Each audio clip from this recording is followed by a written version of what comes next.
Muy buenas tardes a todos mis hermanos. Un gusto verlos nuevamente, el poder compartir, el poder estrechar la comunión y seguir avanzando con estas clases. Saludo a Nelson, a Clotario, a José Daniel, a Carlos, a Rafael, a Jorge, a Javier, a todos mis hermanitos que se han dado cita. Tuvimos unos inconvenientes con el link, así que hemos estado enviando los links a los hermanos que se conectan normalmente, así que esperamos que puedan conectarse y puedan acompañarnos. Pero mientras vamos a comenzar a trabajar, hoy día, como dijimos, vamos a estar desarrollando la 9ª lección. Vamos a estar hablando, bueno, dice 8 ahí, me falla mía, pero es la número 9, y vamos a estar hablando acerca del sentido de las palabras. De eso vamos a estar hablando. Y fíjese muy bien, mirando un poquito la estructura, siempre mirando y no olvidándonos de la estructura general. Obviamente estamos desarrollando el modelo de la exégesis, que obviamente se basa en 3 pilares fundamentales: leer, entender y practicar. Ya vamos nosotros en el segundo pilar, ¿se acuerda? Estamos en el pilar del entendimiento. Leímos, queremos leer con comprensión. Si entendemos lo que leemos, entonces vamos a poder practicarlo. Vamos a poder practicarlo de una manera correcta. Sí, bueno, que lleva rabazo. Alguien está ahí, parece. Si pueden apagar su audio. Ok. Nuestra primera regla es establecer los límites de un pasaje, que ya lo miramos, dónde comienza, dónde termina el pasaje, respondiendo a la pregunta de qué estamos hablando.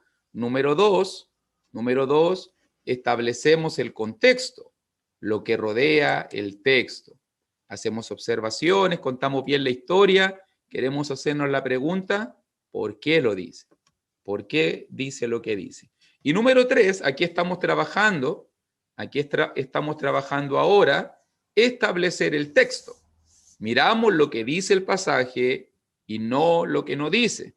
Queremos responder a la pregunta, ¿qué dice el texto? ¿Qué dice el pasaje? Estuvimos hablando la clase pasada acerca de la hermenéutica, ¿cierto? Ese principio de interpretación, obviamente el arte de interpretar textos, y hoy día vamos a estar hablando acerca del sentido. Recuerde que dijimos que aquí, al establecer el texto, nos centramos en las palabras, en la gramática, en la etimología, en la sintaxis, el orden de las palabras, la raíz de la palabra. Comenzamos a mirar lo que nuestro texto nos está diciendo. Entonces, muy importante, como habíamos dicho, siempre estar mirando lo que el texto dice, no lo que el texto no dice. Y cuando pensamos en el sentido de las palabras, note muy bien, como idea base, queremos decir esto, que el contexto, o sea, lo que rodea nuestro pasaje, siempre va a determinar el sentido de las palabras. Eso significa que podemos tener la misma palabra. Hoy día vamos a hacer un trabajo muy práctico, pero eso significa que podemos tener la misma palabra, aún incluso en el mismo pasaje o en el mismo contexto, y no significar lo mismo. Este análisis vamos a estar haciendo en cuanto a las palabras. Entonces, la única manera de poder saber el sentido, o sea, qué significa tal o cual palabra, es por mirar el contexto y así determinar el sentido de las palabras. Note, esto es la idea base solamente, pero ahora vamos a estar desarrollándolo. En esta hora siguiente vamos a estar desarrollándolo, mirando bastantes ejemplos y vamos a estar analizando las palabras. ¿Por qué esto es importante? Tal vez usted se pregunte. ¿Por qué esto es tan importante en cuanto al sentido de las palabras? Fíjese muy bien, hoy en día hay muchas herramientas que pueden ser muy útiles, como por ejemplo las concordancias, los pies de página, los diccionarios bíblicos y todo eso. Son ayudas, herramientas, pero a la vez que pueden ser ayudas, también pueden ser obstáculos, también pueden ser cosas negativas. ¿Y por qué? Y yo lo explico siempre con un ejemplo que una vez un hermano me dio. Y una vez un hermano que usaba lentes, siempre digo el mismo ejemplo, porque me gustó mucho para mí, para mi vida, y me dijo, usa mis lentes, por favor, intenta mirar. Y yo me puse los lentes, gracias a Dios por el momento no tengo ningún problema visual, e inmediatamente usted sabe más o menos de lo que estoy diciendo, y me puse los lentes de él y no veía bien. Veía un poco borroso, veía un poco distante, sentía la diferencia. Me dijo, es exactamente lo mismo con la Biblia, me dijo. Cuando tú usas la óptica de otra persona, no vas a ver bien. Ese es el problema de los libros, de los comentarios, de las concordancias o de cualquier ayuda, de que tú tienes que entender que son la óptica de otra persona y pueden cometer errores y pueden influenciarte en su pensamiento. Entonces a veces hay hermanos que dicen, quiero predicar del amor. Y van y abren la concordancia y seleccionan todas las palabras amor, amor, amor, amor, amor, amor. Y después la ponen en la prédica. Voy a predicarle del amor. Pero se han hecho el trabajo de ver cuál es el contexto, si está significando lo mismo en cada pasaje, han hecho un análisis exegético, ¿están mirando esas cosas? No lo estamos mirando. Y a veces nos equivocamos. Y a veces nos equivocamos porque estamos usando la concordancia o pensamos que todas las palabras amor o las palabras fe o las palabras gozo o las palabras prueba siempre significan lo mismo. Para que eso no suceda, en la exégesis nosotros hacemos el análisis de las palabras. El análisis de las palabras. Y como idea clave dijimos ya, siempre el contexto, no un diccionario, no la idea de una persona, no un libro, es el contexto que determina siempre el sentido de una palabra. Para que usted lo entienda muy bien, el contexto siempre nos va a ayudar a determinar el texto. Ese es lo que vamos a estar trabajando en el día de hoy y vamos a estar considerando, por ejemplo, algunos pasajes que nos van a ayudar mucho a entender esto. Por ejemplo, vamos a analizar, si quiere apuntarlo por ahí, vamos a analizar la palabra fe como primera palabra. Y voy a mostrarle con la misma Biblia, Biblia en mano, texto bíblico en mano, de que muchas veces la palabra fe se puede encontrar en el mismo libro, en el mismo capítulo, en el mismo pasaje, y no necesariamente significan lo mismo. ¿Qué? ¿Que la palabra fe no significa lo mismo? Vamos a verlo. Vamos a verlo. Vamos a hacer un trabajo práctico. Y note muy bien, vamos a comenzar con el pasaje base. Yo creo que este pasaje es muy conocido, muy favorito. Creo que todos nosotros lo manejamos al revés y al derecho. Y cuando miramos Hebreos capítulo 11, incluso algunos se lo pueden saber hasta de memoria, cuando vemos Hebreos 11, 1, dice la palabra. Es pues la fe, la certeza de lo que se espera, la convicción de lo que no se ve. Si usted lo mira allí, la palabra fe. ¿Qué significa la palabra fe? La palabra fe, tanto en el versículo 1 como en el versículo 6, la palabra fe significa confianza en Dios. La fe es confianza, la fe es certeza, la fe es convicción de lo que no se ve. Nota muy bien aquí que estamos diciendo de que Dios es el objeto de nuestra fe, de nuestra confianza, de nuestra convicción. Nosotros creemos, nosotros confiamos, dice verso 6, pero sin fe es imposible, sin confiar en Dios, es imposible agradarlo a Él. Porque es necesario que el que se acerca a Dios crea, confíe que le hay y que es galardonador de los que le buscan. ¿Te das cuenta? Palabra fe, normalmente la entendemos, generalmente la entendemos como confianza en Dios. Ok, ahora vamos a agregar otra. Vamos por favor a Judas capítulo 1, tiene un solo capítulo por si acaso, para que puse un capítulo 1 solo para que nadie me pregunte qué capítulo, pero en Judas 1:3, mire cómo dice la palabra de Dios. Judas 1:3. Y dice la palabra: amados, por la gran solicitud que tenía de escribiros acerca de nuestra común salvación, me ha sido necesario escribiros, exhortándoos que contendáis ardientemente por la fe que ha sido una vez dada a los santos. Nuevamente, la misma palabra, la palabra fe. Nótelo bien, nótelo bien. ¿Qué significa aquí la palabra fe? Para que lo podamos analizar. Quise dejar de compartir para poder verlos, obviamente. Creo que tenemos la posibilidad de poder responder, ¿cierto? Mire, mi hermano Javier, ya activó micrófono. Ayúdanos. ¿Qué significa la palabra fe aquí? Ahí está hablando de la enseñanza de la doctrina. Muy bien, hermano, muy bien, fíjate muy bien.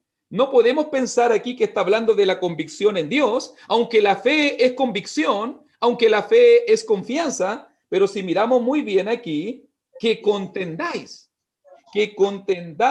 ardientemente por la fe. Se dice que esta fe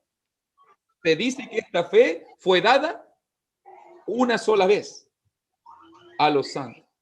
Entonces aquí la palabra fe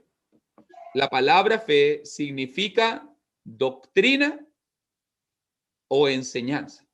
¿Te fijas? No, aunque nos ayuda a tener confianza en Dios, su significado básico, y note muy bien cómo nosotros llegamos a esta conclusión. Obviamente, fíjese cómo dice versículo 3, amado por la gran solicitud que tenía de escribiros acerca de nuestra común salvación. O sea, esta es una fe que se escribe, que se transmite. Esta es una fe que se contiende. Esta es una fe que fue una vez dada. Una fe que fue dada. Incluso después nos vamos a dar cuenta por las características de esta fe que algunos hombres la tergiversan, la corrompen, la pervierten, son libertinos. Entonces la palabra fe aquí tiene que ver con doctrina. Mira, otro pasaje que nos habla de algo de muy similar, por favor, Primera de Timoteo. Vamos a Primera de Timoteo 4 ahora, mi hermanito, acompáñenme. Vamos haciendo un trabajo práctico. Esto es lo que normalmente hacemos en la exégesis. Primera de Timoteo 4 ahora, versículo 1.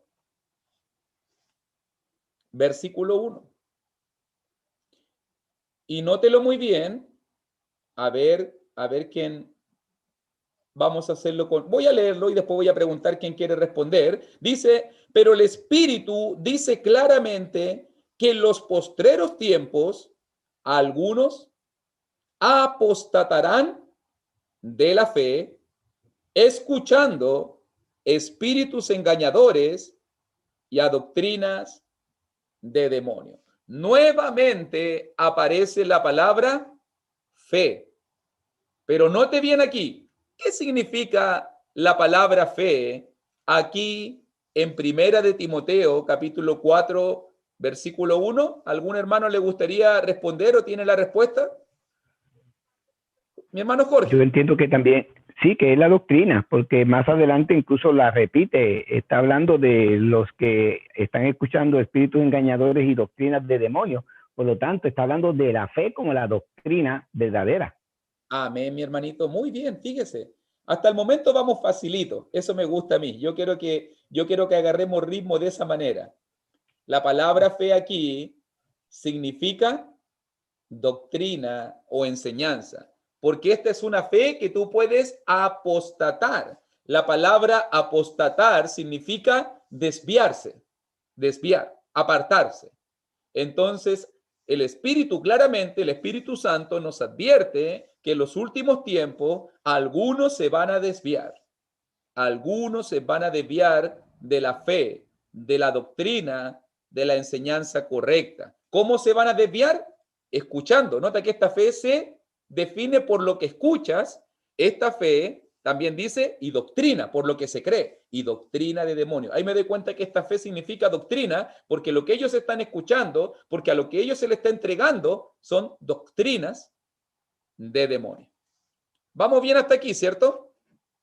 Vamos bien hasta aquí. Ok. Tengo una preguntita, hermano. Dígame. Ahí hay una comita separando la palabra fe. Y cuando dice allí apostatarán, apostatar es cambiar la fe. Claro. O sea, me queda como una pequeña duda si es en la doctrina o es en la fe o la confianza en Dios por la comita. No sé si la comita hace algún paréntesis. Lo que sucede gramaticalmente hablando, mi hermano, esa coma, aparte de ser un descanso, es un explicativo. Entonces, cuando dice, el Espíritu dice claramente que en los postreros tiempos algunos apostatarán de la fe, coma, él quiere explicar. Esa coma abre ahora la perspectiva de explicar qué significa apostatar de la fe. ¿Y qué significa apostatar de la fe? Escuchando espíritus engañadores, escuchando a doctrina de demonios. La fe tiene que ver, se vincula con doctrina. Con doctrina. Okay. Esa es la idea, mi hermanito. Bien. Continuemos. Mire, ahora aquí, en capítulo 5, primera de Timoteo, capítulo 5, por favor, también, mire cómo lo dice la palabra. Ahora, hablando del tema de las viudas, en 5:12 dice, incurriendo así en condenación por haber quebrantado su primera fe. ¿Se da cuenta ahora? Incurrir en condenación. Y note que nuevamente aparece la misma palabra, la palabra fe, pero fíjate muy bien que en el mismo contexto, en el capítulo siguiente de Primera de Timoteo, y ahora la palabra fe, ¿qué significa la palabra fe? Esta palabra fe que fue quebrantada, su primera fe, hablando de las viudas jóvenes, para poder entender un poquito del contexto, dice verso 11, pero viudas más jóvenes no admitas, porque cuando impulsadas por sus deseos se rebelan contra Cristo, quieren casarse, incurriendo así en condenación. Viudas jóvenes que incurren en condenación al querer casarse. Y la gente dice, ¿cómo es esto así? Si yo miro el versículo 14, mira allí versículo 14, ¿cómo es que Pablo está diciendo esto en el 11 y 12? Si en el 14 dice, quiero que las viudas jóvenes se casen. ¿Cómo Pablo quiere que se casen? ¿O no quiere que se casen? ¿Se fija? 14, quiero que se casen. Versículo 11, si se casan, incurren en condenación. Y algunos me dicen, Pablo se está contradiciendo aquí, hermano Luis. No, no se está contradiciendo. La palabra que define aquí la diferencia entre las viudas del 11 y las viudas del 14 es que es la palabra primera fe. ¿Qué es esa primera fe que ellas quebrantaron? ¿Qué será esta primera fe? Que las del 14 no pecan al casarse, viudas jóvenes, Pero las del 11 y 12 pecan al querer casarse, porque estaban quebrantando su primera fe. Esa es la única diferencia entre las viudas del 11 y 12 y las viudas del 14. Ambas son jóvenes. Ambas son jóvenes. Una se casa y no hay problema. La otra quebranta su primera fe. ¿Qué significa entonces la palabra fe aquí en Primera de Timoteo, capítulo 5, versículo 12? A ver si me puede ayudar un poquito. ¿Algún hermano que le gustaría ofrecer alguna opinión para que desarrollemos el pasaje? Manito, pues ahí cuando dice el versículo 12, dice incurriendo así en condenación por haber quebrantado su primera fe. La primera fe siempre se tiene que ver como la confianza que uno tiene en el Señor Jesús, ¿no? En Cristo, en cuanto a la salvación. ¿Pero estará hablando de su confianza aquí? ¿Quebrantaron su confianza al querer casarse? ¿Es malo querer casarse? No. No, no es malo querer casarse. Las del 14 se van a querer casar y creo yo también que ellas confían en Dios. Entonces parece, mi hermanito, que la palabra fe aquí no tiene nada que ver con confianza en Dios, porque no está en juego aquí su confianza en Dios. Ambas están en la iglesia, ambas están perseverando, ambas creen en Dios, ambas están fieles a la doctrina. El problema es que una quiere casarse lícitamente y la otra no puede casarse. ¿Por qué? Porque incurre en condenación al quebrantar esta primera fe. Ese es el problema nomás. ¿De qué manera? En el versículo 11 dice que ellas se rebelan. Claro. Contra Cristo. ¿Ya es la enseñanza? No, fíjese que rebelarse contra Cristo significa querer casarse. Porque ahí está la explicación del pasaje. Se rebelan contra Cristo, quieren casarse. Quieren casarse. O sea que rebelarse contra Cristo no es dejar de congregarse, rebelarse contra Cristo no es seguir una falsa doctrina. Aquí rebelarse contra Cristo es querer casarse. ¿En qué sentido? Quiero que lo pensemos. ¿En qué sentido podemos rebelarnos? Hablando de la viuda joven, viuda menor de 60 años, que se rebela contra Cristo cuando quiere casarse. Casarse no es malo, pero ¿qué es lo malo? En este pasaje, obviamente, para poder entender, se fija que la palabra fe aquí es importante entenderla, porque si definimos aquí qué significa la palabra fe, entonces vamos a poder entender muy bien el sentido y vamos a poder responder por qué las del 11 y 12 no se pueden casar, pero las del 14 sí se pueden casar. A ver si hay alguna pregunta, hermano. Dígame, hermanito Héctor. ¿Puedo preguntar, hermano Luis? Estas que no se pueden casar aquí en el capítulo 5 es porque se han divorciado y no pueden volverse a casar. ¿Es en ese sentido? Creo que no, porque dice que son viudas. No habla de segundas nupcias. No está hablando de segundas nupcias. Claro, porque aquí dice, pero viudas, o sea, hermanitas que perdieron a sus esposos y obviamente, como dice Primera de Corintios, pueden volver a rehacer su vida con tal que sea en el Señor, con tal que sea en el Señor. ¿Y cómo es en el Señor, hermanos? Hermano Luis, en este caso. Por lo menos yo siempre he entendido que una cristiana viuda, el mejor lugar donde puede buscar un nuevo compañero es en la iglesia. En el Señor es en Cristo, en el Señor es en la iglesia. O sea, lo dice claramente que Dios quiere que las hermanas viudas puedan buscar su apoyo siempre en otro varón cristiano que esté libre y que en este caso pueda contraer matrimonio con ella. Mi hermanito Luis Calcaño, por favor. Hermano Luis. Sí, ¿acaso se estará refiriendo, haciendo alusión a esa primera fe, al primer amor de los cristianos? Creo que no, mi hermanito, aunque es una muy buena sugerencia, la he escuchado por ahí, ya que lo que aquí no está en juego la fidelidad de estas hermanitas, su amor a Cristo. Yo creo que lo que está en juego aquí es su fe. Y mire, se lo voy a explicar de esta manera. El problema de estas hermanitas del versículo 11 y 12, y la del versículo 14, no es el matrimonio. No es el matrimonio. El matrimonio es lícito, el matrimonio es puro, el matrimonio es santo. Ellas son viudas. Ellas tienen autorización de parte de Dios de poder rehacer sus vidas en el Señor.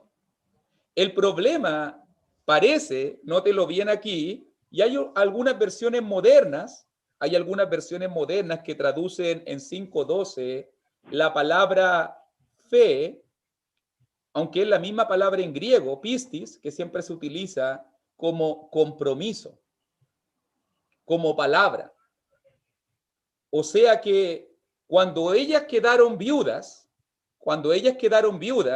y a lo mejor usted lo ha visto, yo no sé si usted lo ha visto, pero estas hermanitas quedaron afectadas, estas hermanitas quedaron tristes, y en un momento ellas dijeron, estas del versículo 11, hermano, quedamos viudas, mi marido va a ser el Señor, y yo me voy a comprometer a servir a la iglesia, y yo me voy a preocupar de las cosas de Dios, y yo no voy a rehacer mi vida. Ellas dieron su palabra.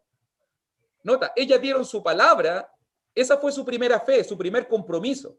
Ellas se comprometieron y dijeron, no nos vamos a casar, voy a quedarme sola toda la vida hasta la venida del Señor. Y de repente llegó un varón y llegó un hermanito y, como decimos en Chile, le movió el piso y la hermanita comenzó a decir, no, es que me quiero casar.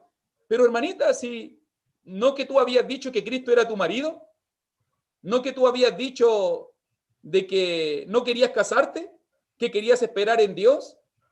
Entonces Pablo explica ahí, no es lo malo querer casarse, no, porque Pablo por algo dice, viudas jóvenes, cásense mejor.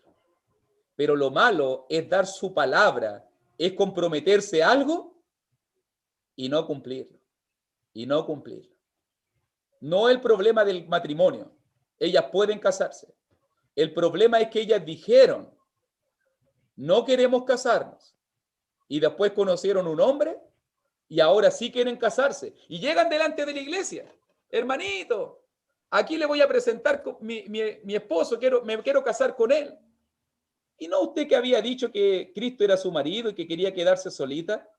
Entonces fue su propia boca la que las condenó. Este pasaje, más que hablar del matrimonio y más que hablar del tema de la viuda, porque Pablo creo que zanja el tema en el versículo 14, lo mejor es si eres viuda joven y como tienes deseo, ve que así se justifican, es que soy joven, es que necesito cariño, es que tengo deseos sexuales, es que tengo impulso, es que, claro, todo eso es válido, todo eso es lícito. Y hágalo de la manera correcta y respetando la ley de Cristo. Pero no venga a comprometerse de algo que después no va a ser capaz de cumplir. Hermano Javier. ¿Tiene algo que ver con el texto que dice que hay eunucos hechos por las manos de los hombres y hay eunucos que se han hecho por el reino? Claro. En cuanto a los varones. Okay. Yo creo, muy buen pasaje que tú citas, yo creo que algún día tenemos que dar una enseñanza como esa, porque yo no sé por qué cuando tratamos los temas de la sexualidad, cuando hablamos de los temas del divorcio, el adulterio, la fornicación, como que muchas veces yo siento que nos comparamos como animales. Es que somos seres instintivos, es que tengo deseo, es que entiéndeme, es que soy joven, es que no soy de fierro, es que corre sangre por mis venas.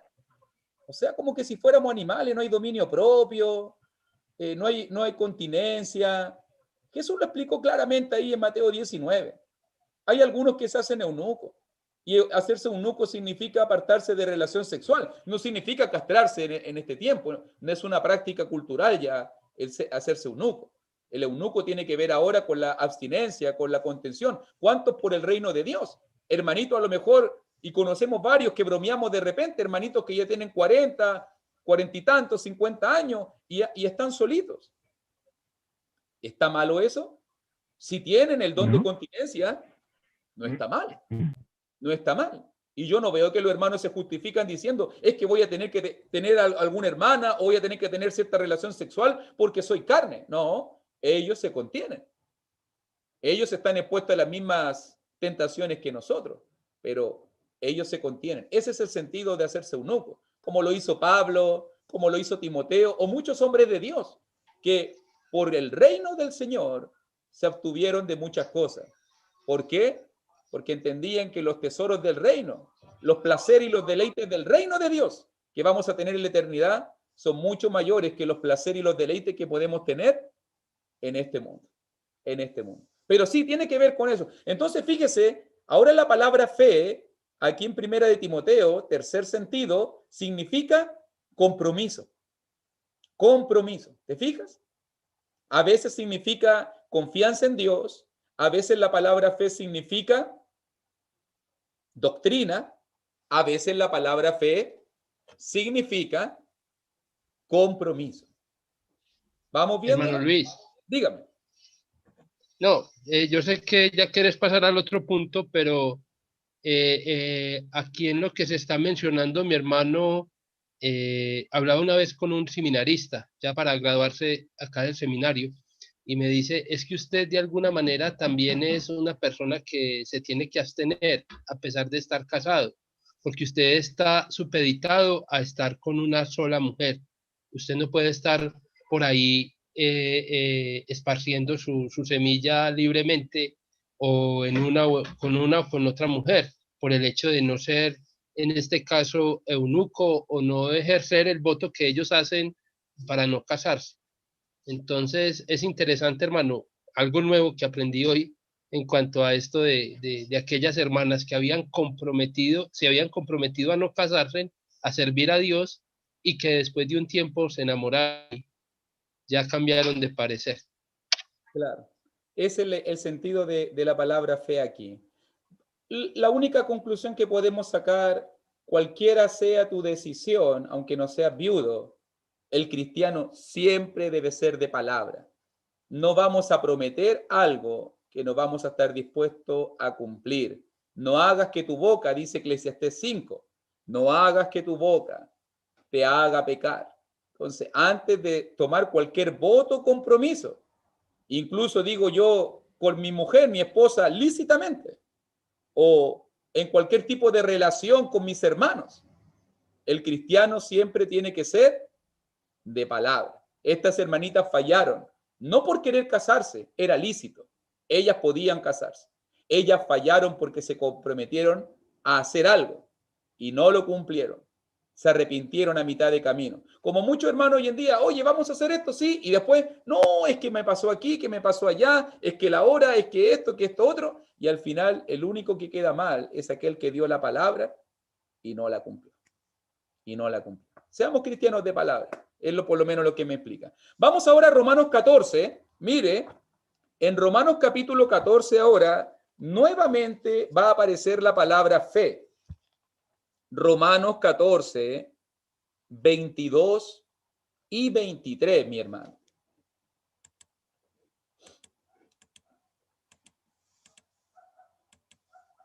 Romanos capítulo 14, 22 y 23. Dice la palabra, ¿tienes tu fe? Tenla para contigo, delante de Dios. Bienaventurado el que no se condena a sí mismo en lo que aprueba, pero el que duda sobre lo que come es condenado, porque no lo hace con fe.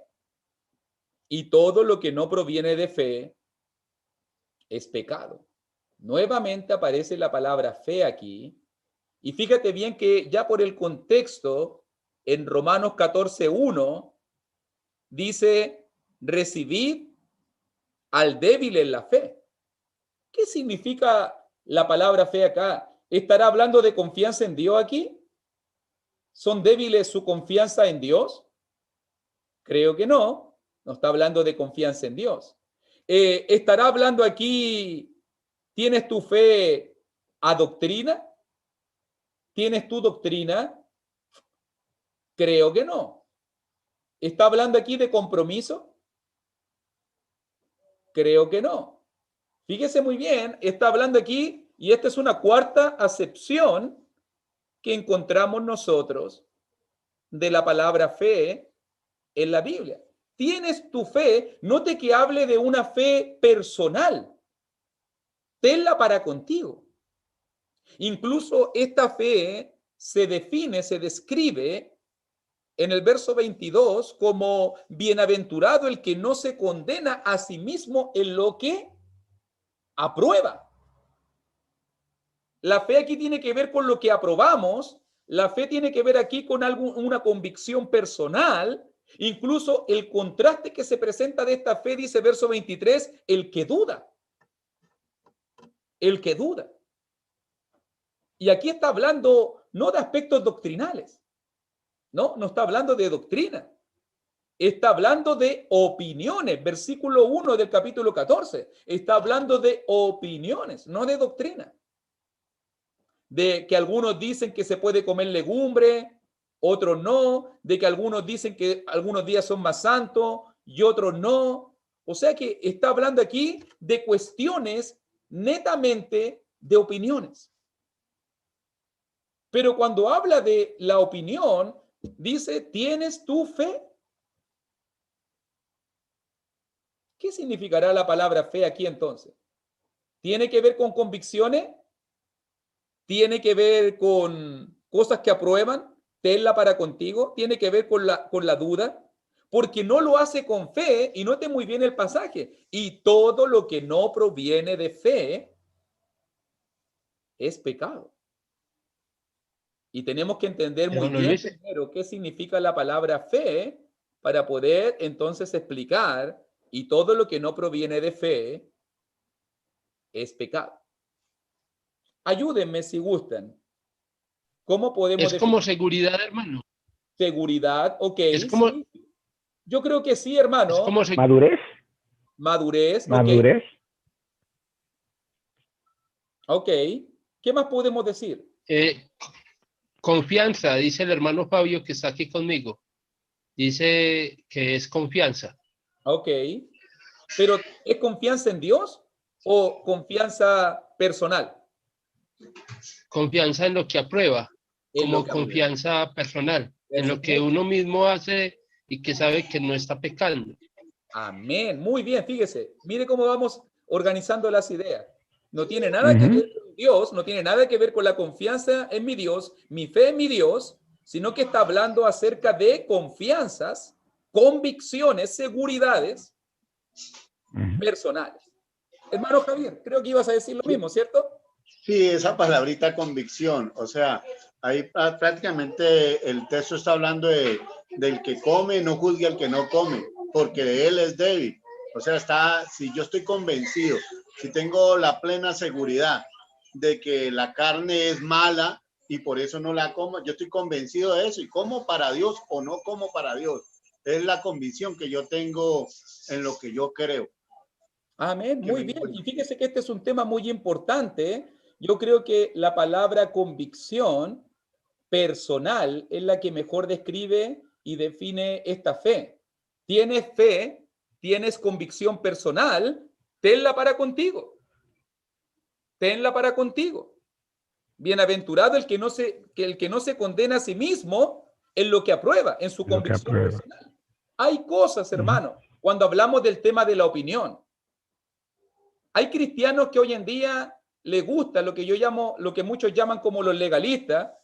Muchos hoy en día quieren meterse en cada punto, en cada coma. Es que no hay que ver televisión, es que no hay que leer el periódico, es que esto es malo, y están condenando constantemente cosas. Están condenando constantemente cosas. Pero la pregunta, el cristiano debe ser una persona. Si para ti algo que es opinión es malo, Pablo dice, vive bajo esa fe. Sé fiel a tus convicciones personales. Hay gente que van a decir, a mí no me gusta la cena de Navidad, a mí no me gusta el cumpleaños, a mí no me gusta el televisor, a mí no me gustan un montón de cosas. Amén. Amén. Pero note el cuidado que debemos tener. El cuidado que debemos tener. Porque si la Biblia no condena algo, si la Biblia no condena algo, y yo estoy condenando algo que la Biblia no condena, y quiero imponérselo a las otras personas, quiero imponérselo. Por ejemplo, el otro día, y hablando de las convicciones personales, el otro día me tocó una conversación, y la conversación era la siguiente, por la vestimenta. Por la vestimenta. Y la pregunta es, ¿el Señor en alguna parte del Nuevo Testamento para la iglesia, nos dijo cuál es el punto, cómo nosotros tenemos que vestirnos para estar en el culto? Yo puedo aconsejar, note la diferencia. Yo puedo aconsejar, yo puedo dar buenos consejos del recato, de la moderación. Yo puedo animar a mis hermanitos a ir de la manera más formal posible, pero yo no puedo condenar a nadie porque no lo haga, ¿cierto? Yo no puedo condenar a nadie porque lo haga. Porque alguien me podría decir, ¿y dónde dice ese texto bíblico? ¿Dónde dice claramente lo que tú estás diciendo? ¿Dónde dice eso? Yo puedo aconsejar, note que estoy hablando de la opinión, pero hay lugares donde dice, mira, tú no viniste con corbata, tú no puedes dirigir en el culto. ¿Dónde dice eso la Biblia? ¿Dónde dice eso la Biblia? Yo puedo sugerir, aconsejar, todo lo que quiera, pero estaría haciendo un mandamiento donde no lo hay. Y yo tengo mucho temor, porque los predicadores debemos hablar donde la Biblia habla y debemos callar donde la Biblia calla. Yo puedo aconsejar a mis líderes, yo puedo aconsejar a mis jóvenes. A mí me gusta la camisa, a mí me gusta la formalidad. Usted me va a ver siempre adorando a Dios de la manera más formal posible. Pero porque a mí me gusta y sea mi opinión personal, no significa que yo le voy a imponer mi opinión personal no habiendo mandamiento de Dios. No habiendo mandamiento de Dios. Entonces cada uno tiene que ser una persona de convicción. Es el entendimiento de Romanos capítulo 14. Tiene fe, tenla para contigo. Tiene fe, apruebas algo, vive de acuerdo a eso. Vive de acuerdo a eso. Bienaventurado el que no se condena a sí mismo en lo que aprueba. Y todo lo que no proviene de fe, o sea que si usted hace cosas, ve que ahí se ve la mente del débil, porque el débil ve hacer algo a una persona y cuántas veces dice, oye, ¿por qué el hermano hace eso? Y si tú lo haces y no tienes convicción, entonces tú estás pecando. Hermano Ulises. Buenas tardes, bendiciones, hermano. En la parte esa de las convicciones personales también podríamos irnos al otro lado, mi hermano, ¿no? Porque de repente hay hermanos que en su convicción ellos no ven que ir vestidos de la mejor forma a congregarse, y de repente también nos vamos como al otro extremo, ¿no? De que de repente también no quieren adorar a Dios o la forma de hacer las cosas en su mente convencida de que ellos están haciendo algo bien, pero nosotros sabemos que no es lo correcto. Sabemos que también no hay que ir en corbata, de repente no tiene, pero tampoco va a ir de cualquier forma, ¿no? Entonces, ¿cómo podemos ayudar a estos hermanos en ese aspecto, ¿no? Que menciona la Biblia? Yo creo que este mismo pasaje, mi hermanito, nos ayuda. Pues, si usted se fija, aquí la problemática específica en Romanos 14 es que en una misma congregación hay hermanos que tienen convicciones fuertes y hay hermanos que tienen convicciones débiles. Hay en la congregación así. No todos tienen la misma convicción. Lo importante dentro de este asunto es el consejo de Pablo. No nos juzguemos, no nos menospreciemos, no nos ataquemos o critiquemos. Ayudémonos. O sea, yo creo que hay hermanos que llegan de repente a la iglesia y por ejemplo, mire, nos pasa mucho. A mí me toca aquí en mi ministerio en Chile trabajar con muchas denominaciones y a veces alcanzamos a almas de las denominaciones. Y a veces ellos llegan de inmediato a la iglesia de Cristo, se bautizan. ¿Y por qué no oran de rodillas? ¿Y por qué no levantan la mano y dan gloria a Dios? por lo que son sus convicciones personales, por la educación que ellos crecieron. Ok, si tú quieres arrodillarte, hazlo, pero hay que enseñarle. Pero si llega a la iglesia ese hermano, estos son poco espirituales porque no se arrodillan. Yo toda la vida me arrodillé, estás mal. No estás para jugar. Tampoco Hermano. puede ser el otro prejuicio, que una vez me pasó que yo evangelicé a un líder de una congregación y llegó, y el hermano era tan lindo en sus convicciones personales que él llegaba media hora antes al local de reunión a orar. Y me invitaba a orar antes del culto. Estábamos orando ahí de rodillas. Orábamos, esperábamos el culto a Dios con él. Y un día estábamos en pleno culto y yo invito a los hermanos a orar porque normalmente a mí me gusta mucho orar de rodillas por convicción personal, nada más que eso. Y de repente él se va a arrodillar y la hermana de al lado le toma la mano y le dice, aquí no somos evangélicos. Y él quedó así. ¿Qué pasó acá? ¿Cómo eso que me dijo? Y en la mente de algunos, eso es evangélico. Y la pregunta es, ¿eso es parte de un prejuicio? Yo creo que eso es parte de un prejuicio. Porque yo le dije, yo oro de rodillas porque Pablo oró de rodillas, porque Pablo lo dijo en Efesios 3, a mí me gusta orar de rodillas porque yo veo a Jesucristo y veo a los grandes siervos de Dios haciéndolo así. Y está bien. Y también veo a veces que se ora de pie y veo que a veces también se ora en otras posiciones. El énfasis no está en la posición, sino está en el corazón. Está en el corazón. También yo puedo hacerlo de rodillas y hacerlo con la peor actitud correcta y mi oración no va a llegar a Dios. Pero el punto es que yo tengo que tener convicción y tengo que invitar a la gente a respetarnos. A respetarnos. Entonces, si uno dice, por ejemplo, como convicción personal, yo prefiero adorar a Dios así, mientras yo no afecte, porque también debe estar el principio de no afectar al otro, yo no debo afectar al otro. Es lo que yo apruebo. Amén. Hermano. Dígame, hermano Antonio. Gracias, Papa. Una bendición estar con ustedes. Y este punto que usted está tocando es muy bueno. Y la pregunta que hacía el hermano, creo que hasta donde podemos llegar nosotros es con el consejo. Pero no dando el consejo y queriendo que se haga de la forma que estoy aconsejando. Únicamente dar el consejo, si lo agarró bien y si no también. Y me encanta lo que dijo Jesucristo. Lo que no entiende ahorita, lo entenderán después. Y muchas cosas los discípulos dijeron, esto era lo que nos quería decir. Entonces, como usted viene hablando de la fe y de la distinta fe, creo que el consejo en ese sentido debe de ser la fe que se va a acatar lo que le estoy diciendo.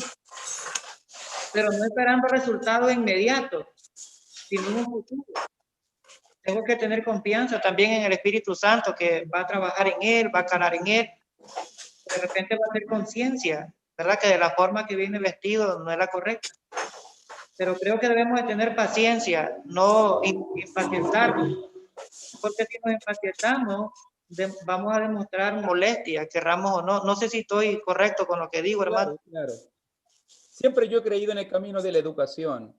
Hay gente, yo llevo 21 años en la iglesia y no puedo pretender que mi hermano recién convertido tengan el mismo nivel de entendimiento. Hay hermanos mayores que yo que también son mucho más maduros y más crecidos.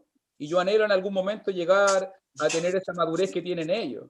Y yo creo que si nos respetamos, nos valoramos, nos apoyamos, nos aconsejamos de esa manera, vamos a ir creciendo, pero a veces queremos imponerle inmediatamente a los nuevos cosas que a mí me costó tanto entenderlas y todavía me siguen costando. Entonces, el respeto, lo que dice Pablo aquí, en tus opiniones personales, no te juzgues, no te critiques, entiende, apoya, aconseja. Si tú juzgas a alguien, recuerda de que atraes condenación sobre ti mismo. Si uno de estos pequeñitos se alejan o en este caso tropiezan. Entonces a veces andamos haciendo tropezar a los niñitos porque queremos que le hagan las cosas como nosotros y a nosotros también nos costó. Hermano Luis, Dígame. ¿puedo opinar algo? Diga nomás. Yo digo que cuando un cristiano llega a madurar o está en madurez, pues yo digo que él se debe dar cuenta cómo tenemos que adorar a Dios, ¿verdad? Pero cuando un hermano es débil en la fe, lo que podemos hacer nosotros es entrarle al hermano, pero con espíritu de mansedumbre, ¿verdad? Porque el hermano es tierno. Pero en el caso personal mío, pues cuando yo voy a la iglesia, a mí me gusta ir bien formal. Ya, porque así me gusta ir, porque siento que lo estoy haciendo para Dios, pues no para el hombre, sino para Dios, ¿verdad? Pero sin embargo, en el caso personal mío, no miro bien a un hermano que tenga muchos años en la iglesia y que no le ponga en mente, pues, cómo va a llegar a la iglesia, porque en el caso personal mío, yo, antes de conocer a Cristo, yo me vestía con pantalones flojos, corte de pelo muy, muy feo, pues, puro vago me miraba. Hoy en día no lo hago, ¿verdad? Porque dice la palabra de Dios que nosotros somos luz, ¿verdad? Y si lo miran en esa forma de vestir una persona que no conoce de Dios, lo primero que va a hacer esa persona por no conocer de Dios es de criticarlo, ¿verdad? Entonces no estamos demostrando una luz, ¿verdad? Sino que estamos haciendo tropezar a la persona, ¿verdad? Yo la vez pasada le estaba diciendo también a un hermano que en el caso personal mío, pues yo no estoy de acuerdo que las mujeres se corten el pelo, ¿verdad? Entonces el hermano me dijo a mí que a dónde dice la Biblia eso, ¿verdad? Bueno, la Biblia no lo dice, ¿verdad? Pero yo he leído un pasaje de la Biblia donde dice que el pelo es el velo de la mujer, ¿verdad? Entonces, no quise entrar mucho en ese tema, ¿verdad? Pero yo digo que cuando uno tiene madurez en las cosas de Dios, uno tiene que hacerla lo mejor que puede, lo mejor que puede. Solamente que nosotros seamos tiernos en la palabra o no tengamos madurez, pues tenemos que ir aprendiendo, ¿verdad? Pero un cristiano se debe dar cuenta cómo tiene que adorar a Dios en todos los aspectos, en la forma de vestir, en la forma de hablar, en la forma de todo. En aquel día Dios lo va a aclarar las cosas que no podemos entender, ¿verdad? Pero las que podemos entender ahorita tenemos que darle lo mejor a Dios. Esa es mi opinión, hermano. Amén. Y yo la respeto mucho, mi hermano. Esa es la idea. Lo importante es siempre que se entienda, como usted muy bien lo dijo, la palabra usada, mi opinión, lo que yo creo, lo que yo pienso. Y siempre tenemos que respetar lo que se cree, lo que se piensa. Lo que yo siempre le digo, y ahí viene mi hermano Javier, mi hermano Enrique, que también tiene la mano, lo único solamente que mi comentario final al respecto a este punto, ¿la vestimenta es importante? Creo que sí. Dice mucho de quiénes somos, pero no podemos juzgar a una persona por su apariencia. Recuerde muy bien que en Primera de Samuel, ese fue el error que le pasó al profeta cuando miraba a los hijos de Isaí, ¿cierto? Y al final Dios le dijo que él no ve lo que ven los hombres, lo que ven los ojos, sino que él ve el corazón. Por ejemplo, si usted hubiese visto a Elías en el profeta más grande, el profeta antiguo testamentario más grande, si usted hubiese visto predicar a Elías, o si usted hubiese visto predicar a Juan el Bautista, el profeta más grande en el Nuevo Testamento, nacido de mujer, Jesús mismo lo dijo, su ropa eran totalmente deficientes, vestían apenas un taparrabo, pieles de animales. Lo más probable es que ellos no hubiesen sido invitados como predicadores a nuestra iglesia, no cumplían el estándar. Entonces, uno siempre tiene que estar entre esa moderación. No podemos, como decía el hermano Ulises, dar demasiado libertinaje. No estamos aconsejando el libertinaje y que tú andas como quieras. No, pero tampoco podemos exigir un protocolo, un estándar, porque yo no voy a la tienda, yo hago esa broma siempre acá en Chile, yo no voy a la tienda y le digo, ¿tiene ropa para cristiano? No hay ropa para cristiano. No hay ropa para cristiano. Eso es claro. Es que la ropa formal, aquí en Chile, hasta los ladrones se visten con ropa formal. Hasta los ladrones andan de camisa y corbata. Los políticos andan de camisa y corbata. La gente que hace lo bueno y lo malo anda de camisa. No hay ropa para cristianos. Yo creo que uno debe vivir con moderación, buscando en todo honrar a Dios, vivir bajo su convicción, es lo más importante. Pero eso, no juzgarnos. Mi hermano Javier. Dos cositas, hermano, una anécdota y algo referente a lo del vestido. Primero, en la oración. Hace un tiempo atrás fui exhortado fuertemente por un hermano porque no sé cómo se enteró él que yo tenía los ojos abiertos en medio de la oración. Y cuando terminó la oración, Dios mío, la represión fue brava. Y yo le dije, perdón, hermanito, qué pena con usted. ¿Y cómo te enteraste que yo tenía los ojos abiertos? O sea, la opinión y lo que él cree en cuanto a algún tema. Ahí quedó la situación en cuanto a la oración. En cuanto a los vestidos, como veníamos hablando, mi hermano, tener una opinión y aconsejar a alguien sobre esa opinión, que llegue hasta allí o dar la sugerencia. Pero ya es triste cuando los predicadores se suben y colocan ejemplos de que nomás juzguen ustedes si van a un médico, irían con la ropa, la peor ropa, y ya eso no se convierte como en una sugerencia, como una forma de enseñar a los hermanos que vistan, sino como obligatorio, de que tienen que tener una corbata o que tienen que tener un vestido X o Y para poder ministrar o para poder hacer cualquier servicio en la congregación. Eso es lo peligroso y eso es lo triste, porque en medio de la enseñanza te van dando doctrinas de hombres, no de lo que está enseñando la escritura. Ese es el único cuidado que debemos tener siempre. Lo que digamos y procuramos sea voluntad de Dios. Hermano Enrique, ¿tú tienes la mano levantada? Bendiciones, buenas tardes a Ron Luis, a los hermanos. Sí, siguiendo el mismo hilo del tema, también quisiera compartir el libro de Primera de Corintios, unas palabras de Pablo, el capítulo 14 y el versículo 19, donde dice, dice Pablo, pero en la iglesia prefiero hablar 5 palabras con mi entendimiento para enseñar también a otros que 10,000 palabras en lengua desconocida.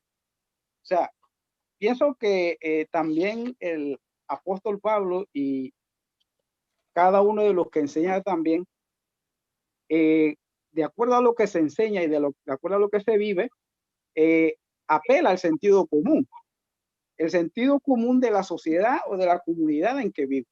Lógicamente, si cuando vamos a buscar un empleo o de repente un dignatario nos invita a su casa, tratamos de vestirnos mejor, lo mejor que tenemos.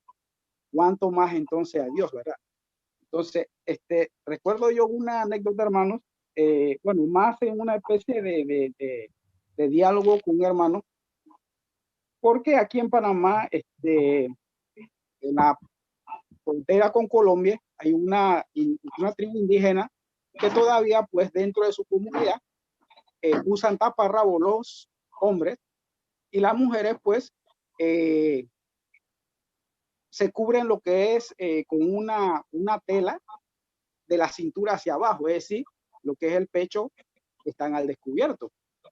Ahora bien, dentro de lo que es ese sector, se estaba tratando de llegar con la palabra a esa tribu. Ahora, para los que tenían que ir, lógicamente era algo muy distinto, una costumbre, una vivencia muy distinta.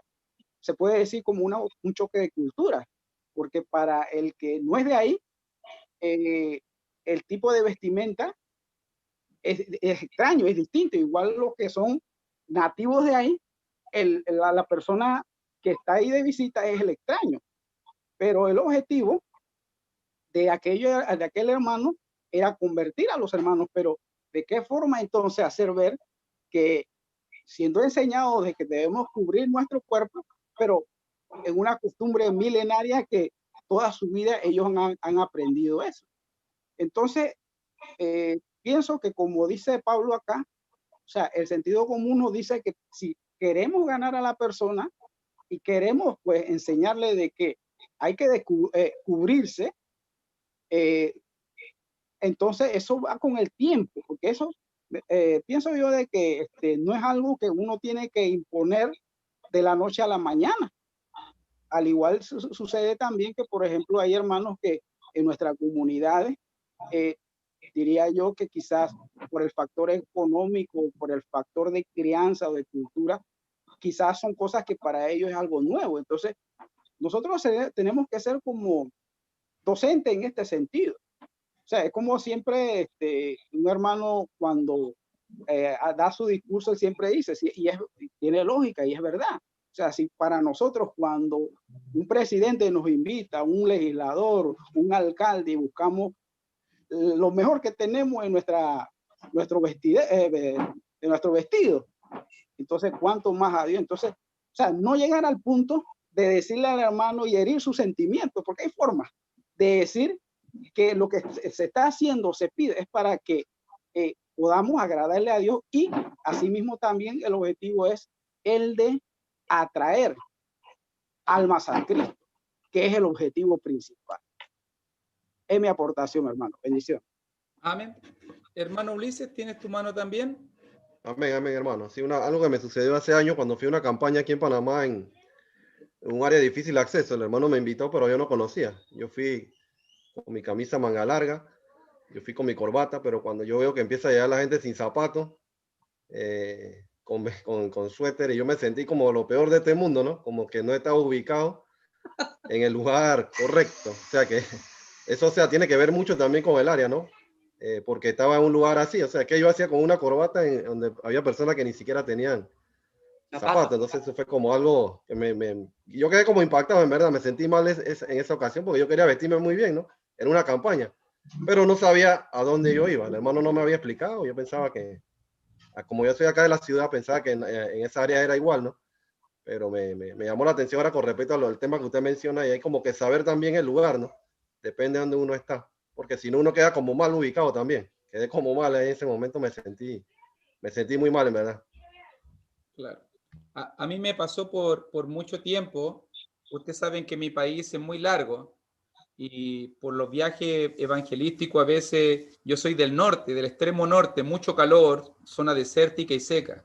Cuando yo comencé a viajar hacia el sur, Santiago y hacia el sur, mis manos comenzaron a sangrar por el frío.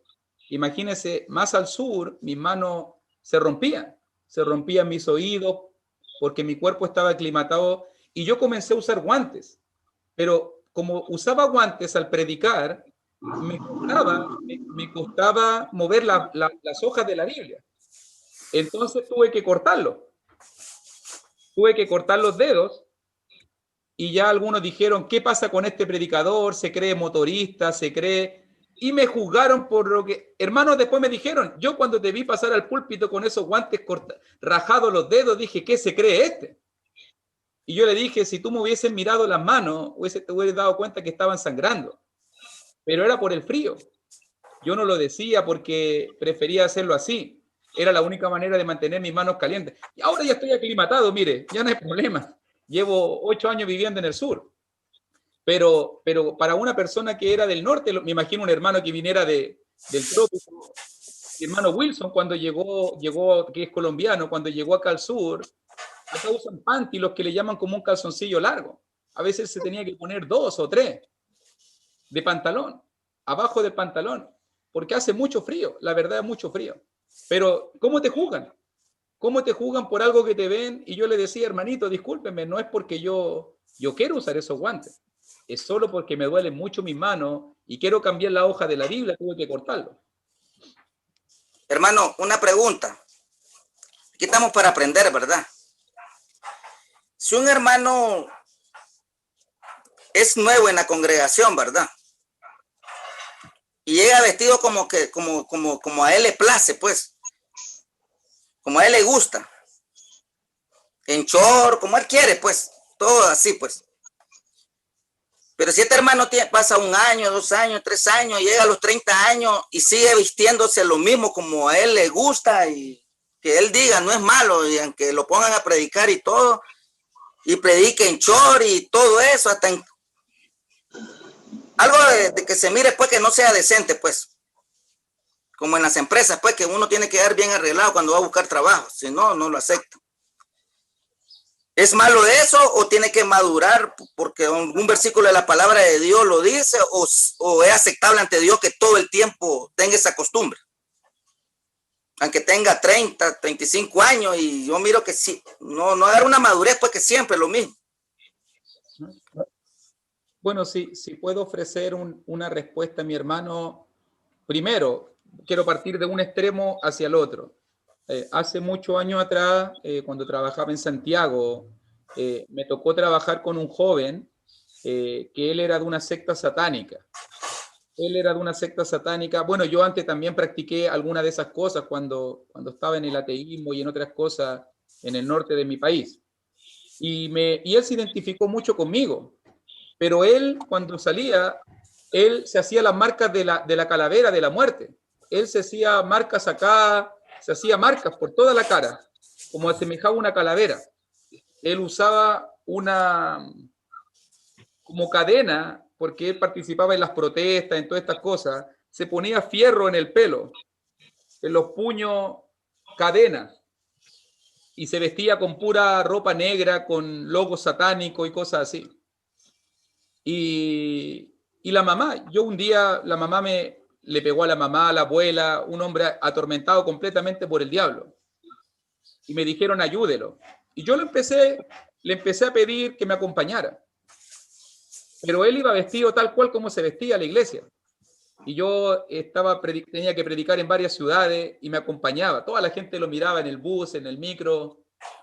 ¿Quién es este tipo? Y yo vestido normal. Llegué a la iglesia, los hermanos, ¿quién es este? Déjalo ahí, que escuche. Déjalo ahí que escuche. Al final, yo le dije a la mamá, yo veo que tú toda la vida haces énfasis de que él cambie de afuera para adentro. Vamos a lograr ahora el cambio de adentro hacia afuera. Se bautizó ese joven. Dejó las cadenas, las bombas lacrimógenas que usaba acá como cadena, dejó todo. Si usted lo viera ahora, hasta ojitos bonitos tiene, bien peinadito. Al final yo creo que uno tiene que dar énfasis en eso. Queremos que la gente cambie, obvio que sí, pero primero tiene que cambiar de adentro. Tiene que cambiar de adentro hacia afuera. Ese es un extremo de la conversación. O sea, si lo hubiésemos juzgado, si lo hubiésemos criticado a ese joven, en varias congregaciones me acompañó y yo pedí siempre paciencia. Tengamos paciencia con el débil, va a aprender. Aprendió. Ahora, ¿qué pasa por el otro caso? El otro extremo. Cuando ya el débil aprendió, creció. Creo yo que, número uno, una persona que va a predicar debe ser un testimonio y un ejemplo para todos. Y si yo con mi vestimenta, con mi hablar, con mi conducta voy a estar afectando a otras personas, también eso es pecado. Porque yo debo siempre abstenerme de lo que pueda ser tropiezo para mi hermano. Por eso yo trato de comportarme de una manera, ser de una manera. ¿Por qué? Porque yo no quiero ser obstáculo, yo no tengo que ser ocasión de tropiezo. Entonces, ese hermanito debería ser exhortado en ese respecto. Si un hermano llega tanto tiempo y por su manera de vestir o lo que sea, va a estar afectando a alguien en la congregación y al final no va a estar escuchando su mensaje, sino que va a estar centrado en su apariencia, entonces mejor evítese el púlpito, mejor adecúese al contexto donde está. Me imagino yo que mi hermano Ulises tuvo que sacarse los zapatos. Me imagino yo que tuvo que soltarse la corbata en ese momento. Tuvo que adecuarse al contexto. No vaya a ser que la gente viera, wow, mira esos zapatos tan lujosos, mira esa ropa tan lujosa, y nosotros no tenemos ni qué vestir. Claro que sí, él no va a querer nunca afectar a la gente. Entonces yo creo, no podemos condenarlo. Es obvio que no podemos condenar al hermano, pero yo creo que la exhortación no va tanto hacia el chor o hacia ese tipo, sino nos estás afectando. Hay hermanos que pueden ser afectados con tu conducta, con tu manera de ser, con tu vestimenta. Entonces, tienes que tener cuidado, tienes que tener mucho cuidado en lo que tú estás haciendo. Los que pasan al púlpito son una proyección de Cristo, por decirlo de alguna manera. Muestran, reflejan a Cristo al mundo. Entonces, si vamos a estar mostrándole un punto ciego y la gente nos va a estar criticando por eso, entonces hay que tener cuidado. Cada uno sabe lo que es prudente en cada cultura. Yo no le voy a decir lo que es prudente en su cultura como en nuestra cultura. Normalmente aquí la gente es bastante formal, le gusta ser formal, pero no por eso yo tengo que imponerlo. Aconsejar, guiar, animar a los hermanos a buscar el mejor estado posible. Pero algunos se apresuran a juzgar. No es nuestro deber juzgar, siempre preguntarnos en los niveles espirituales que están las personas, siempre ayudar a los hermanos a ir mejorando un pasito más. Nosotros estamos creciendo. Lo más probable es que yo estoy creciendo y tengo muchos aspectos que mejorar. Le pido a mis hermanitos me tengan paciencia siempre, como yo quiero tener paciencia con mis hermanitos. Creo que creo que estaba mi hermanito Carlos con la mano levantada, disculpe, pero estaba ahí que lo vi con su manito arriba. Buenas tardes, mis hermanos. Sí, quería preguntar dentro de este contexto. Nuestro Señor, pues, cuando les habla a los fariseos de sepulcros blanqueados, ¿verdad? Blanqueados. Entonces, quería analizar si entra dentro de este contexto de la vestimenta, porque muchas veces podemos estar perfectos por fuera, muy, muy bien por fuera, pero por dentro podemos estar, pues, con otro tipo de situaciones que no sean tan buenas. Amén. Yo creo, mi hermanito, que como un consejo es muy bueno citarlo. Ese es el punto de lo que nosotros tenemos que siempre apelar, a la moderación, a buscar el centro de equilibrio en estos puntos. El problema de los judíos era, ellos daban mucho énfasis en lo externo, ellos daban poco énfasis en lo interno. Entonces, muy perfectos por fuera, nada de perfectos por dentro. Eso es malo. Lo malo es eso. Ahora, podemos también ser muy perfectos por dentro, pero si no damos un énfasis también en lo externo, en lo que se ve, también podemos dañar. Yo creo que lo que Jesús está diciendo ahí en Mateo 23 tiene que ver con dar énfasis en las dos cosas. Dar énfasis no solo en lo material, en lo físico, en lo externo, sino también en lo espiritual. Por ejemplo, yo converso cuando predico en Primera de Timoteo, en el capítulo 2 de la mujer, de la vestimenta de la mujer, o lo mismo en Primera de Pedro capítulo 3, siempre estamos diciendo, no, que la mujer no debe peinarse, no, es que, bueno, normalmente todos sabemos quienes tenemos esposa, que a las mujeres le gusta retocarse, no sé cuál es la palabra más correcta, pero nuestras hermanitas siempre vienen en su ADN con eso. Y me decía alguien, ¿pero tiene algo de malo? Mira, yo le dije, lo único que tendría de malo es que la hermanita se pintara, se arreglara, se decorara y no decorara su espíritu también, y no decorara su alma. Porque si va muy presentada, lo más linda posible, pero no va arrepentida, no va con el corazón contrito y humillado para el Señor, lo único que tenemos es un cascarón. Y creo que eso es lo que Pablo y lo que Pedro está condenando. Pero ¿qué pasa con una hermanita que adorna su espíritu? ¿Qué pasa con una hermanita que es modesta, que es prudente, que es decorosa y que también tal vez se retoca o tal vez también se arregla? ¿Tiene algo de malo? Yo dije, yo no veo nada de malo. Si lo que primero decora es su corazón, si lo primero que da énfasis es su vida espiritual, su belleza interna, antes que su belleza externa. Pero yo no puedo condenarla, ¿cierto? Por solamente un aspecto externo. Mi hermano Enrique, creo que tiene la mano levantada. Sí, bueno, mi edad es de 49 años, hermano. Y quiero compartir una anécdota que tuve cuando a los 16 años fue mi primera campaña salido de la provincia, una provincia bastante alejada en esa época del país, que ni siquiera había carretera para llegar. Entonces me invitaron y bueno, llegué a esa provincia en comparación con la provincia de donde yo venía, era más moderno, ¿no? Entonces, el impacto que yo tuve fue los hijos del predicador invitado ese día, y que los hijos pues llegaron a presidir la administración de la cena.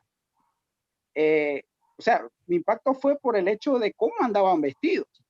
Entonces, uno como hermano, como cristiano, de una vez uno piensa, pero si primero que son hijos de predicadores, ¿cómo es que entonces estaban vestidos? Casi en esa época el vestido a la moda era lo que le decimos tener galluza, o sea, con un cabello un poco largo y con los pantalones medio abajo, un poquito más abajo de la cintura, y habían pasado los dos a repartir la cena, que yo me quedé, o sea, para mí era algo nuevo. Inclusive pregunté si era algo usual ver, o sea, que los jóvenes, pues en ese momento pues eran jóvenes, eran muchachos también, presidieran la cena de esa forma. Entonces, lo que quiero decir, más que juzgar en ese sentido, acuérdense que era joven, el hecho del impacto que puede haber, como usted decía, de aquellos que dirigen y sus respectivas familias. Puede ser la vestimenta, las acciones de la esposa, tanto de los hijos también, que pueden proyectar de una forma positiva o de una forma negativa. Porque así como usted habló de aquel muchacho que se convirtió, o sea, es lo que usualmente se ve en una persona que, independientemente de cómo estaba en el mundo al venir a Cristo, o sea, él mismo siente esa necesidad de cambio. O sea, ese cambio, como usted decía, viene de lo interno y viene después el reflejo a través de cómo esa persona se viste, de esa forma, cómo esa forma de hablar de esa persona también ha cambiado.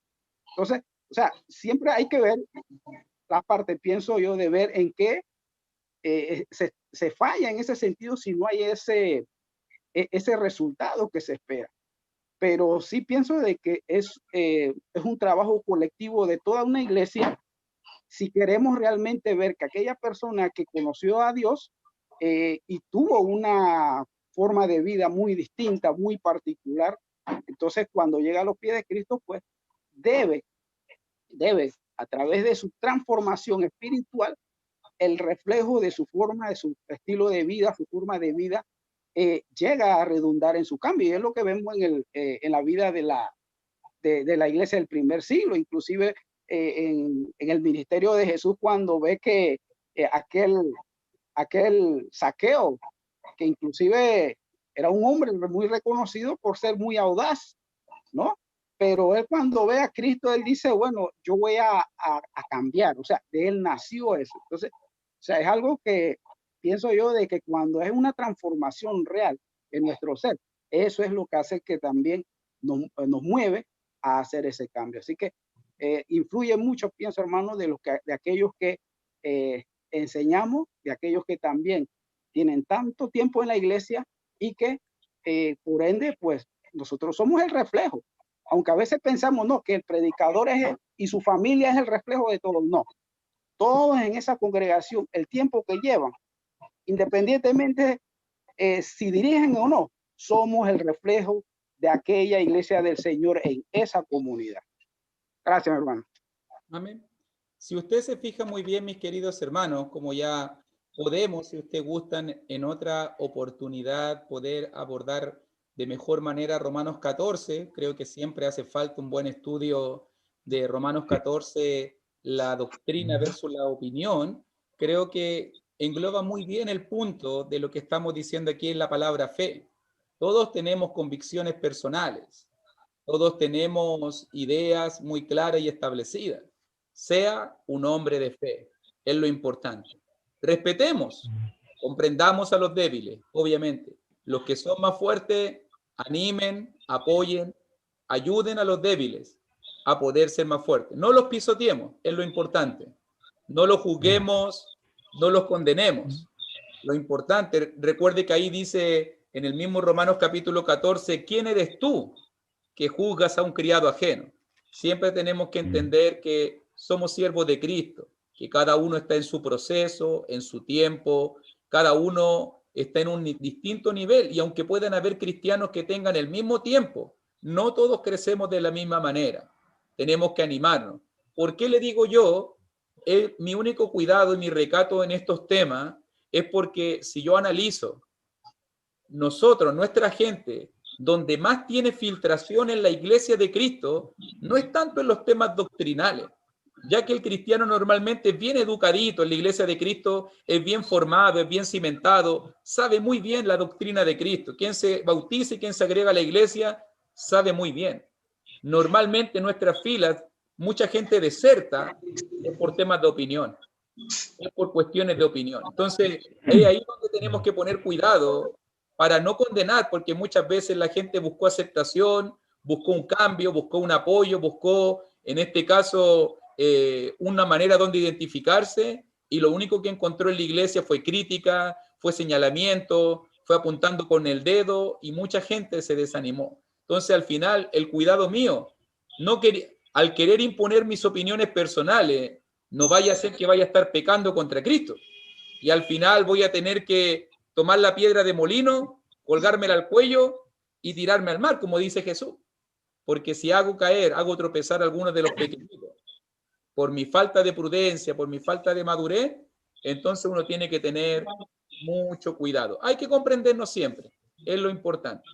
Ahora, quiero que pasemos, para que aprovechemos el tiempo, a otra palabra, aquí en Romanos también, para que vamos avanzando. No quiero que se nos olvide el punto. Yo quise que se diese este tiempo para que analicemos algo. Somos diversos, tenemos distintas opiniones, tenemos distintas convicciones. Yo te amo, tú me amas. Tenemos que comprendernos y crecer juntos. Es lo importante, crecer juntos como familia en Cristo. Pero mira ahora, en Romanos capítulo 5, nuevamente aparece la palabra fe. Y yo quería llegar a este punto también porque fíjate que si malentendemos la palabra fe aquí en Romanos 5:1, podemos probar una doctrina equivocada. Porque Romanos 5:1, y ahora vamos a ver ya, vimos confianza en Dios, vimos también doctrina, vimos también compromiso, vimos también convicción personal.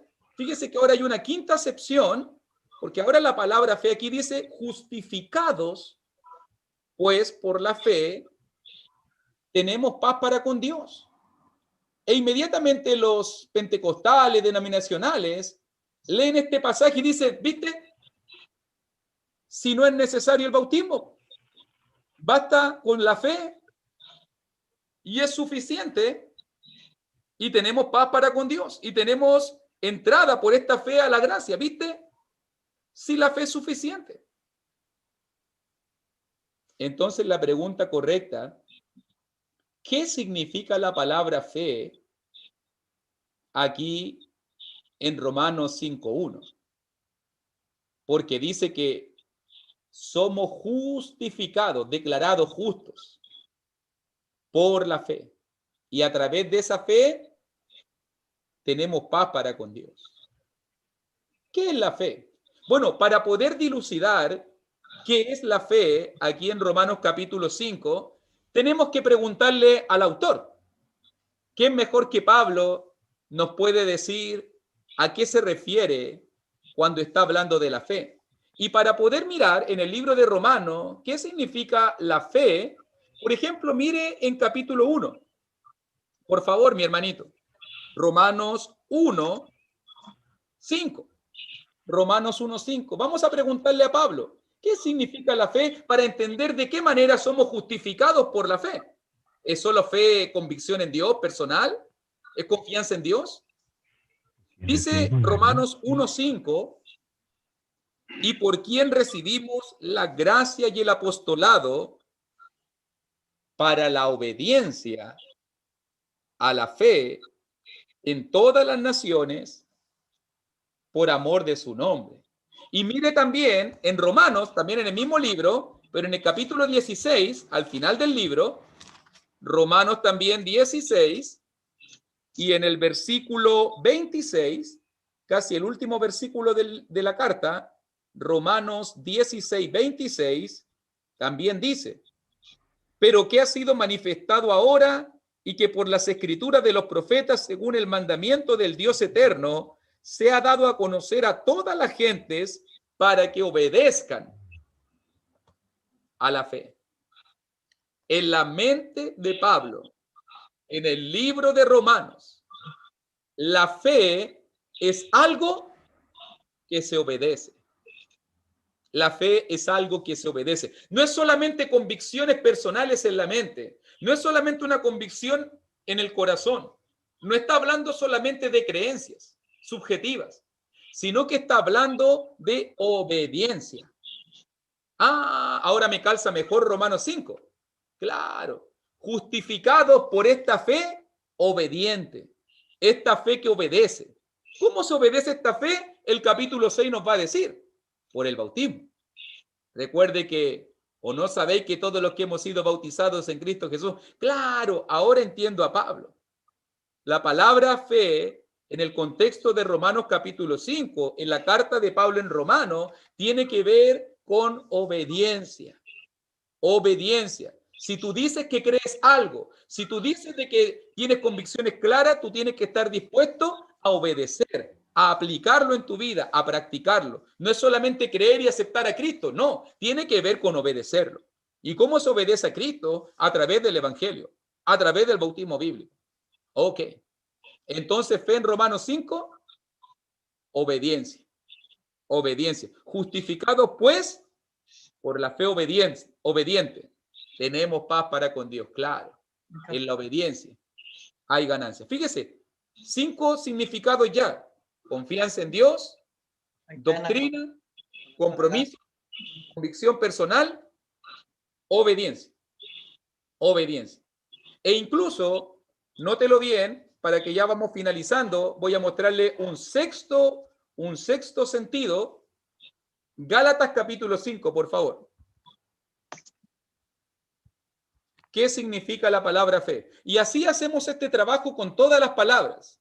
Así nos preocupamos de hacer este trabajo con todas las palabras. Cuando encontramos una palabra en la Biblia, la analizamos, miramos su contexto, nos preguntamos qué significa y de acuerdo al contexto vamos tomando la decisión. Esto es lo que significa. Hasta ese punto nos está llevando la palabra. Y por ejemplo, cuando habla de el fruto del Espíritu, note muy bien allí en Gálatas 5:22, que dice: más el fruto del Espíritu es amor, gozo, paz, paciencia, benignidad, bondad, fe, mansedumbre, templanza. Contra tales cosas no hay ley. ¿Qué significa la palabra fe aquí? Algunas versiones más modernas ya la traducen con el sentido que Pablo lo dijo. Pero piensa un poquito. ¿Estará refiriéndose a doctrina? Recuerde que está hablando de un fruto. Eso es lo que describe. Es un fruto, un resultado de la obra del Espíritu Santo dentro de nosotros. Alguien me dijo, no es que es la fe como creencia en Dios. No puede ser la fe como creencia en Dios. ¿Por qué? Porque esta persona ya cree. Creyó, fue bautizada y el Espíritu Santo vino a morar a su vida y ahora el Espíritu Santo en su vida está provocando un fruto. Entonces él ya cree, ya tiene convicciones, confianza en Dios. ¿A qué debe estar refiriéndose aquí la palabra fe? Es algo mucho más allá que una creencia, es mucho más allá que una convicción, es mucho más allá que eso. Y la palabra claramente ahí lo define. Pero no puede ser confianza en Dios. No puede referirse a doctrina, no puede referirse a compromiso, no puede referirse a una convicción personal, porque es una obra directa del Espíritu Santo trabajando en tu vida. ¿Qué podrá hacer? ¿Alguien que me ayude? Obediencia. Ya es obediente. Ya es obediente, porque el Espíritu Santo está dentro de él. Ya obedeció. Puede ser madurez en una persona ya. Madurez, ok, me está gustando más esa palabra, pero fíjese que hay una que la describe de inmediato, que tiene que ver con la fe, porque aquí está la palabra, nuevamente la misma palabra pistis. Pistis. Y normalmente cuando uno va a un diccionario bíblico de los eruditos, da una de dos acepciones. Bonito puede ser fidelidad. Mira, qué bien, hermano Nelson. Muy bien, hermanito. Fidelidad. Un fruto del Espíritu Santo. La fe que se expresa en una vida de constancia, la fe que se expresa en una vida de perseverancia, el fruto del Espíritu es fidelidad. Fíjese que la palabra fe aquí se entiende como fidelidad. Uno que tiene el Espíritu Santo morando y trabajando en su vida es fiel al Señor. Es fiel. ¿Se fija? Sexta acepción de la palabra. ¿Qué significa la palabra fe? Comentarios. Hermano, entonces se podría decir que cuando se utiliza la palabra fe, podríamos decir que sería sinónimo fidelidad.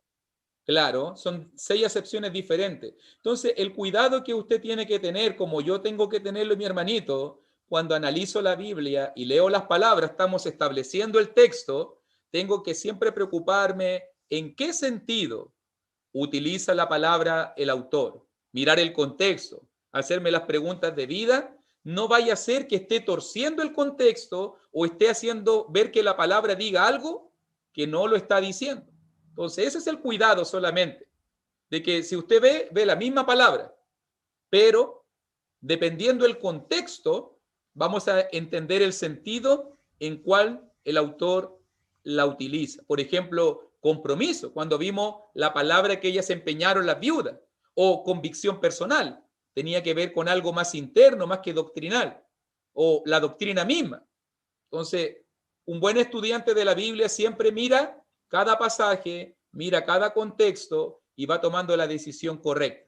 ¿Le gustó este trabajo? Fíjese que esto es lo que hacemos con cada versículo, con cada pasaje que estamos estudiando y que estamos predicando, tenemos el cuidado debido de poder entender el sentido de las palabras. No vaya a ser que estemos torciendo un pasaje o una palabra y hacerla decir algo que no es lo correcto. Entonces, yo, por lo menos en cuanto a este punto de la palabra fe, lo quiero dejar hasta aquí. Si ustedes gustan, la próxima semana podemos seguir con otras palabras y poder seguir ampliando nuestro repertorio con más palabras, con más entendimiento, con más temas que pueden ayudarnos a dilucidar de mejor manera esta tercera regla de exégesis, estableciendo el texto. No sé si hay algún comentario final para después de... Hermano, cuando Abraham es el padre de la fe, ¿verdad? Así le llama la Biblia. Claro. Cuando Abraham obedeció a Dios, que le dijo que le diera a su hijo, porque para comprobar si él tenía fe, ¿verdad? Obedeció a Dios. Entonces ahí significa que era fiel a Dios, que no rehusó a lo que Dios le dijo. Claro, esa fe se volvió fidelidad. Y se volvió obediencia. Obediencia. Va en conjunto. Claro. Y confianza al mismo tiempo, hermano. Y mire muy bien, cuando uno lo va viendo, la palabra fe está ahí. Pero si tú lo vas mirando es dependiendo la óptica. Cuando vas mirando la óptica y las distintas visiones, cómo se van viendo, tú te vas dando cuenta cómo se ve el todo. ¿Abraham demostró fe? Claro que sí. ¿Cómo? Obedeciendo, entregando, sacrificando. ¿Cómo? Confiando. Siendo fiel Dios, confió en Dios. ¿Te vas dando cuenta? Por eso vemos que Abraham fue un padre de la fe, porque en todos esos aspectos demostró siempre una confianza absoluta en el Señor. Amén. Hermano, una pregunta. Amén. Hermano Clotario. Pregunta es, ¿puede haber una fe superficial? A ver, ¿a qué me refiero yo a esto? De pronto, si nuestra fe no es probada, es decir, que no es una fe, ¿cierto? Porque cuando nosotros somos probados, como el oro, la plata, pasamos por el fuego, y ahí es donde vemos que realmente sí somos lo que somos o mostramos lo que somos. ¿Por qué? Yo recuerdo que una vez estaba a punto de llover, ¿cierto? Y yo oré, pues porque había cosas que hacer durante el día, ¿cierto? Para que no lloviera. Y mientras yo oraba, el agua cayó con una fuerza, pero más dura, y hasta rayos y centellas cayeron ese día. Y entonces yo me preguntaba, bueno, ¿yo qué estoy orando? ¿Es que no estoy orando con fe o qué es lo que está pasando? O sea, entre mí pensaba, ¿cierto? Y de pronto ahí estarían probando mi fe, porque muchas veces creemos que lo que nosotros pedimos con fe ya el Señor tiene que mandárnoslo de una vez. De pronto no esperamos los tiempos de Dios. Esa era mi pregunta, mi hermano. Si es una fe de pronto superficial. Yo miro en varios pasajes, mi hermano, por ejemplo, estaba pensando en Santiago 2, y en Santiago 2 la fe se muestra en dos ejemplos. Hay fe viva y hay fe muerta. La fe viva es la que está dispuesta a obedecer, como Abraham, como Rahab, pero también hay fe muerta. La fe que solamente entiende ciertas ideas, pero eso no le motiva a hacer nada en la vida, como los demonios, que creen, pero tiemblan, dice Santiago 2:19. Entonces, en un sentido, claro, hay estándares, viva o muerta. También mirando el contexto de Romanos 14, aunque ahí habla de las convicciones personales, también habla que hay débiles en la fe y hay fuertes en la fe, que tiene que ver con sus convicciones personales. Pero claro que en ese sentido, cada uno está creciendo en la fe, cada uno está avanzando en la fe, cada uno en este caso de acuerdo a las circunstancias, de acuerdo al entorno que lo rodea, a las cosas que suceden, a las pruebas de la vida, va aumentando. Recuerde que esa fue la petición específica del padre del joven endemoniado.